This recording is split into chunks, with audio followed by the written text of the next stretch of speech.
Assalamu alaikum fam, hope you're doing well. We're continuing our reading of the Jesuits' Constitution. There are some excerpts here of the apostolic letters of Pope Paul III, Pope Julius III. Both of them. Some interesting points that I learned from it so far is that the Roman Pontiff is the Vicar of Christ. This essentially is some excerpts of the Institute of Ignatius and his companions. So they talk a lot about that. It's their formulas describing what they're supposed to do. They call themselves the soldiers of God. They are to serve the Lord alone, they say. And they are to serve his vicar on earth, which is the Pope. They are to take a solemn vow of perpetual chastity. They're supposed to strive for the progress of souls towards a Christian life and to strive to propagate their faith. And they had this point of that grace is given by the Holy Spirit. I thought that was interesting. So, as a Muslim, I believe everything comes from Allah, As-Sawajal. But here, apparently, the Jesuits feel that grace is given by the Holy Spirit.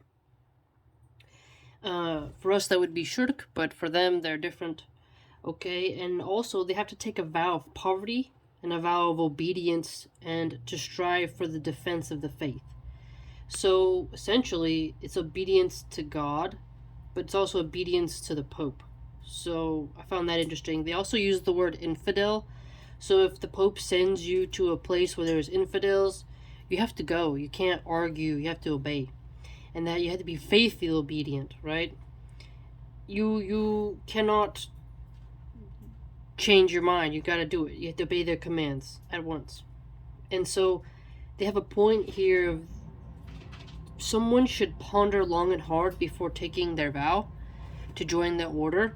And when you think about it, they say it's like a really heavy burden. It's like something that you're gonna have your whole life changed. And the way in which they're supposed to behave so far, that if they want to be beneath the banner of the cross, they have to do ministry of their word. They have to have spiritual exercises they do, sacraments and stuff. They need to do works of charity. They have to educate children and also paupers, like poor people. Essentially do a lot of public preaching. They have to hear confessions.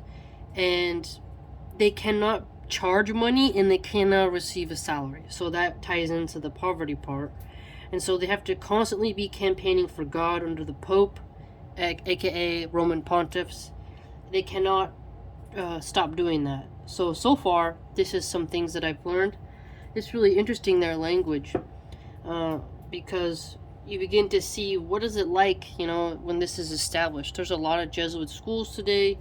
There's a lot of Jesuit politicians, so this will help us to see, what are all these branches of the Catholic, institution, right? So, thought you'd nerd out on that. Those are some things that I've learned thus far.